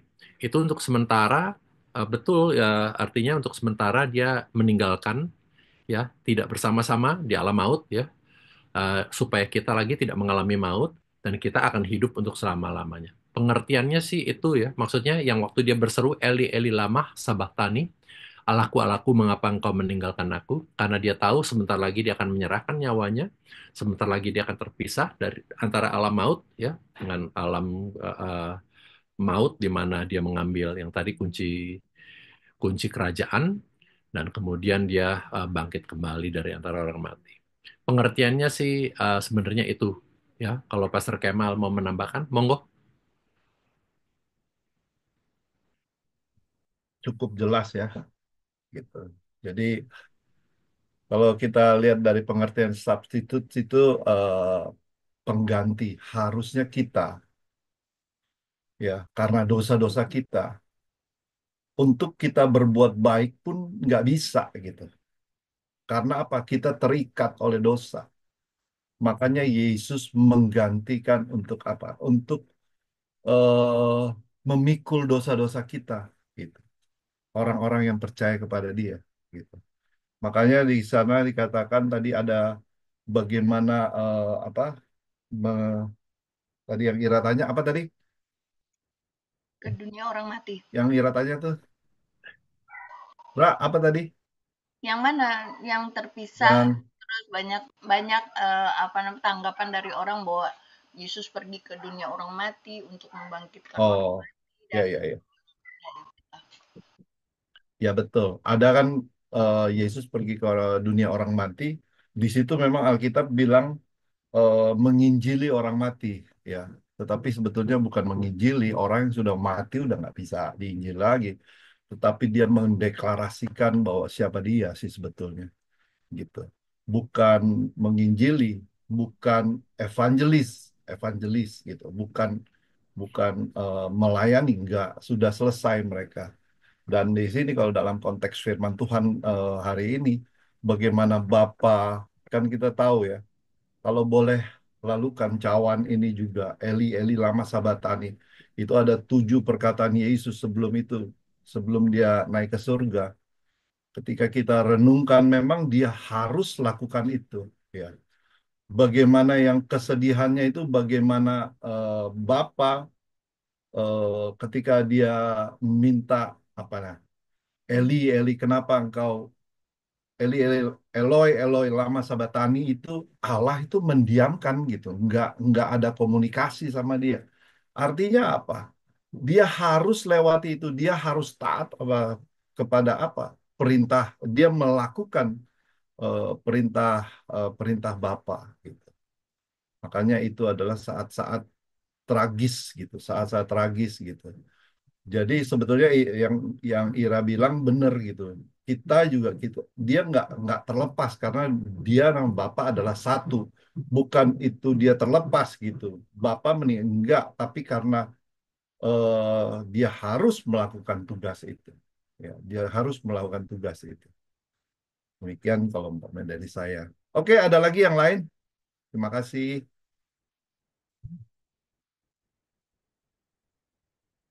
Bu Fani, silakan. Ya, baik, Pastor. Terima kasih, Pastor Julius Go. Terima kasih, Pastor Kemal dan semua. Kalau saya cuma satu ya, kalau kita udah tahu Tuhan Yesus mati buat kita, jadi kalau saya pinjam bahasanya Bu Dokter, jadi what next itu aja. Kalau kamu udah tahu, kamu mau memperingati nih, Tuhan Yesus memperingati yang kejadian yang paling dahsyat bagi hidup orang percaya, karena kalau Tuhan Yesus nggak mati di kayu salib, kita semua binasa dicampakkan ke neraka rame-rame berjemaah. Jadi intinya, kalau kita udah tahu ini betapa dahsyatnya, kalau saya pinjam bahasa Pastor Kemal, betapa brutalnya eksekusi itu, terus kita mau ngapain sekarang?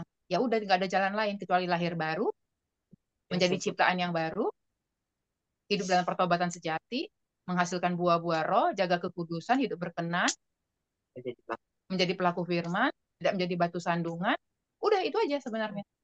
Karena kita kita ulang pun ini berkali-kali, dibahas berkali-kali, kalau nggak ada perubahan dalam hidup kita, what next? Itu aja. Kan kan kita kan harus jadi pelaku firman. Jadi inti dari semua ini kita pelajari, renungkan aja baik-baik supaya kita tahu betapa dahsyatnya. Saya pinjam bahasa Pastor Kemal kan udah nggak ada bahasa lebih lebih ini lagi ya. Benar-benar loh Pastor Kemal. Kan brutal banget eksekusi itu. Karena apa? Bagaimana orang diadili, penjahat penjahat terjahat pun di muka bumi ini, dia akan masukin pengadilan dulu. Ditangkap, diadili, dibacakan KUHP, undang-undang entah apalah yang di luar negeri itu. Baru di kursi listrik ada alasan kan? Kalau Tuhan kita kan tidak ditemukan kesalahannya. Nah, udah itu renungin itu aja jadi panduan kita gitu loh. Supaya kita jadi pelaku firman gitu aja. Karena saya itu ditekan terus sama bukan ditekan ya, saya itu itu terus sama orang tua saya gitu. Apapun kata mami itu bukan kata mami ya, kata mami itu dari firman ya, karena mami kan hidupnya berdasarkan firman, karena dia orangnya kan nggak kompromi. Jadi itu, you mau bikin apapun, you mau gimana pun, cuma satu, you jadi pelaku firman. Gak pelaku firman gak ada di surga, gitu aja intinya. Jadi untuk kita renungkan hari ini, kita untuk jadi pelaku firman, gitu aja. Karena kita tahu pengorbanan Yesus itu udah dahsyat. Kan kita tahu sama-sama. Saya tuh bener loh kata-kata eksekusi dari Pastor Kemal itu menohok banget buat saya tuh, eksekusi yang sangat brutal. Karena penjahat apapun itu dia akan masuk pengadilan pengadilan militer atau pengadilan apalah dunia ini. Tapi kan Tuhan Yesus tidak ada kesalahannya. Dia tidak diadili kan. Dia langsung dieksekusi secara brutal kan. Jadi what next kalau kita pakai bahasa Bu Dokter? You mau ngapain setelah ini? Kalau you udah tahu pengorbanan Yesus seperti ini, you mau ngapain dalam hidup you? Nah, itu aja sih, Pastor. Apa yang mau kau lakukan untuk menghargai yang akan kita peringati di Jumat Agung ini? Itu. Hanya oleh pertolongan Roh Kudus kita akan dibukakan, akan memaknainya secara benar dan mengunyahnya, mencernanya dan melakukannya itu hanya pertolongan Roh Kudus. Bahwa what next, what you do, gitu. Terima kasih. Mungkin akan ditutup oleh Daniel dan berkati.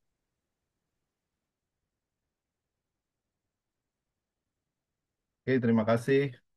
Aku Bukannya nggak ada pertanyaan. tambahin satu lagi ya, pertanyaan nih. Oh, boleh. Silakan, Bu Oke, Ira. bentar. Bagaimana dengan kata Eli Eli lama sabachthani yang artinya Allahku Allahku mengapa engkau meninggalkan aku? Itu ada di Matius 27 ayat 46 dan Markus 15 ayat 34. Ini juga tercatat di Mazmur 22 ayat 1. Jadi ungkapan ini Yesus itu sedang bermazmurkah pada saat itu atau bagaimana? Tolong dijawab, Pastor. Kalau sesama pendeta tuh biasanya enak kayak gitu kan. Kalau yang sulit di kalau yang sulit dioper ke orang ya. Silakan Pastor Kemal. Enggak, aku mau tahu. Aku memang mau tahu Enggak, ini. Kak. Artinya enggak. Sorry, enggak berusaha melucu. Tapi saya percaya sih Yesus tahu apa yang dia akan alami. Yesus tahu Petrus akan mengkhianati menyangkal, Yudas akan mengkhianati dia. Ya, Yesus tahu karena dia 100% Allah, 100% manusia. Cawan, kalau boleh cawan ini berlalu, dia tahu persis apa yang akan dia alami. Eh, saya mungkin agak kontroversial kalau saya ngomong ini ya, tapi saya percaya bahwa betul Yesus tidak pernah terpisah ya, tapi waktu dia mengatakan kalau boleh cawan ini berlalu, apa yang menjadi agony ya, kepedihan yang paling buat dia adalah waktu dia menyerahkan nyawanya, karena waktu itu dia mati dan dia menurut saya sih ini alam maut ya, dia betul dia Allah, dia apa Allah di segala alam ya, di atas langit, di atas muka bumi ini, bahkan di alam kematian. Eh, saya percaya bahwa waktu dia mengatakan Eli Eli lama sabachthani, Allahku mengapa kau meninggalkan aku?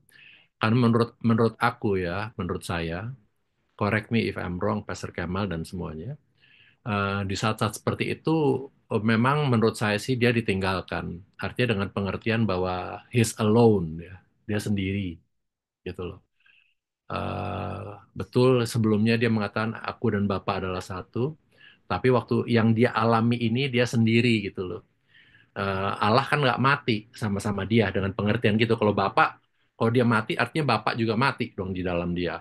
Artinya, tapi dia alone, alone artinya memang dia sendiri, dia harus mengalami semuanya itu, di mana dia terpisah.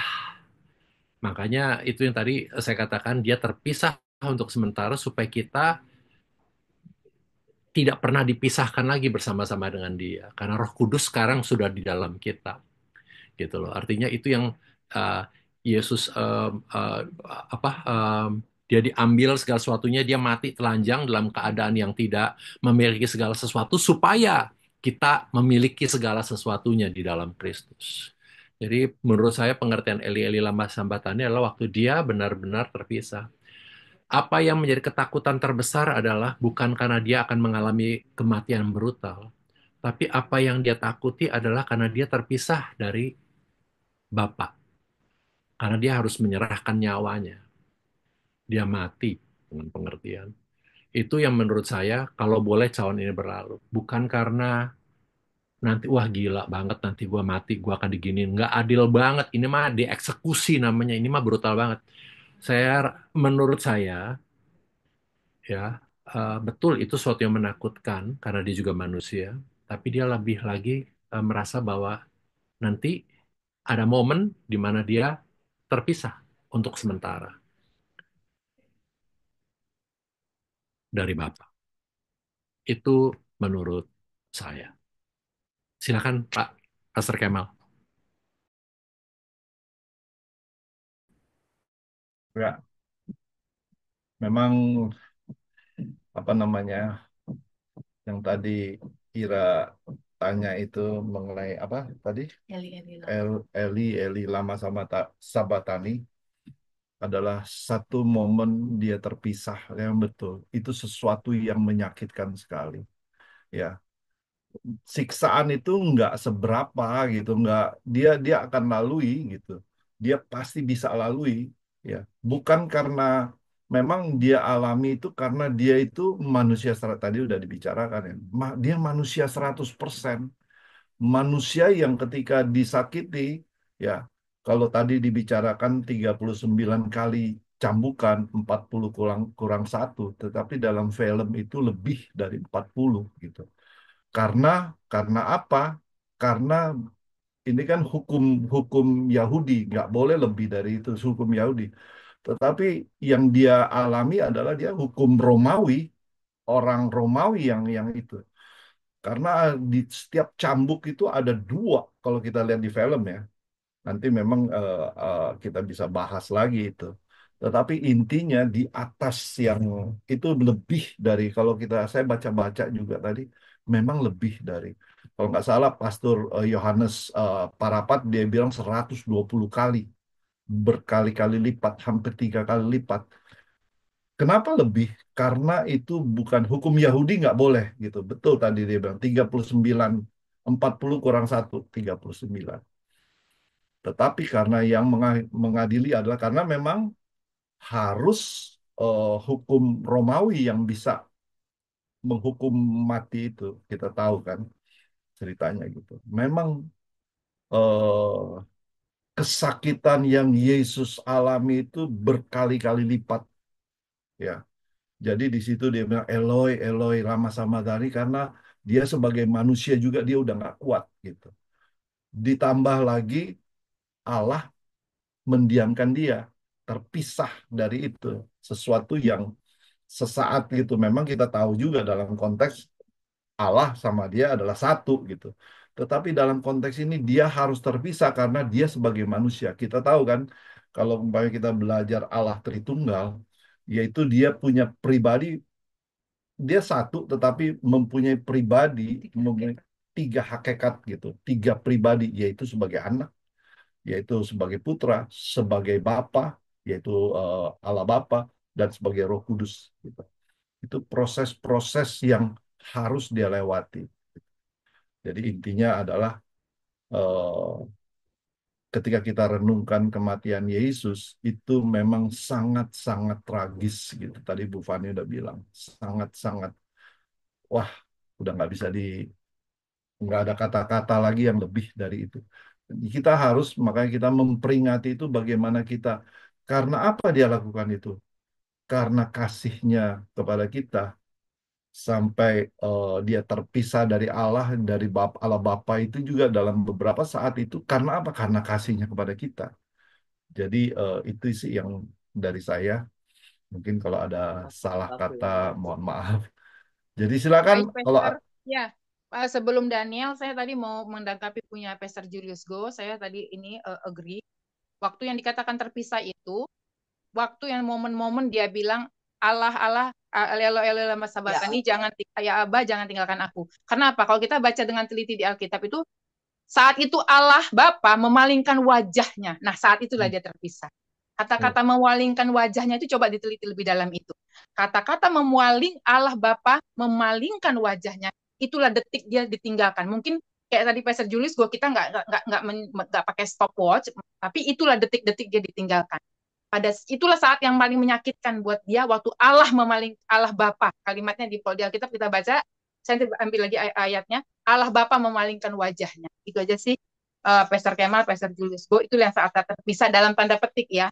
Karena saat itu dia 100% manusia, dia 100% Allah. Dan saya sepakat tadi, karena saya sedikit belajar tentang Tritunggal, Allah Bapa, Allah Putra, dan Roh Kudus. Jadi Roh Kudus itu pribadi, dia pribadi. Jadi benar tadi yang Pastor Kemal bilang, betul. Saat dia 100% manusia, 100% Allah itu, waktu Allah Bapaknya memalingkan wajahnya dari dia, itulah saat-saat dia, detik-detik dia alone, terpisah, kalau kita pinjam bahasanya alone. Gitu. Terima kasih, Tuhan berkati. Mungkin Pastor Kemal ini terakhir mau ditutup sama Daniel ya, Pastor Kemal. Saya serahkan Ya, kepada Pastor Kemal. terakhir Daniel. Ada tambahan sedikit. Tadi ada dikutip ayat em, di Perjanjian Lama ya, Eloi Eloi. Ya betul Mazmur. gitu. Mazmur. Itu memang karena itu kutipan juga gitu. Kutipan maksudnya Mazmur pun kata-katanya dari Tuhan Yesus juga. Ya, digenapinya ketika dia sudah meninggal, sudah dalam kondisi di kayu salib. Jadi sudah dinubuatkan apa namanya tipologinya begitu. Oke, silakan,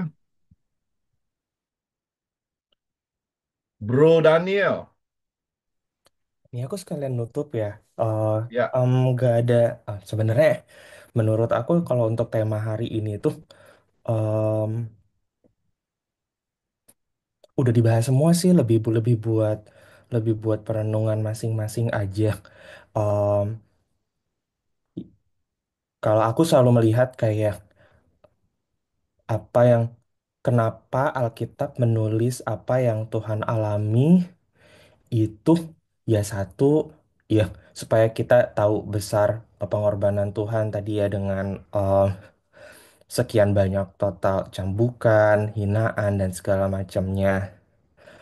Eh, tapi yang tidak kalah pentingnya juga adalah eh, Tuhan itu kan bukan hanya disalib, tapi Tuhan bangkit.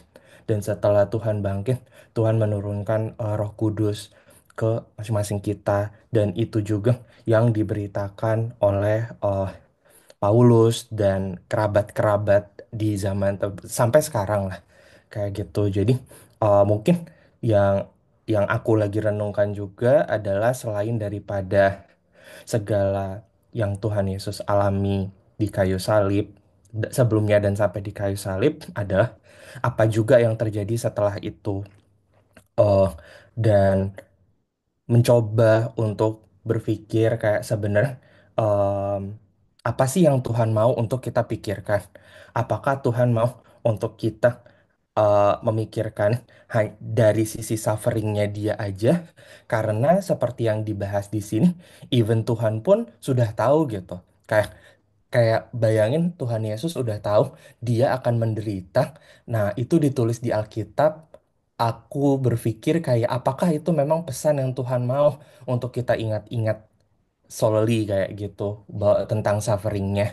Atau sebenarnya ada makna lain yang Tuhan sebenarnya mau emphasize karena buat dia pun bukan bukan sufferingnya itu kan gitu. Karena end goalnya dari Tuhan kon ini adalah Tuhan bangkit menyelamatkan kita, mengirimkan Roh Kudus untuk menuntun hidup kita supaya sampai dengan akhir hayat kita kita ketemu Tuhan. I think itu sih yang aku renungkan, mencoba untuk berpikir kayak apakah memang Tuhan mau kita, ya Tuhan pasti mau lah kita tahu tentang hal ini, tapi apakah itu intisari yang Tuhan mau untuk kita bawa dalam hidup kita sehari-hari.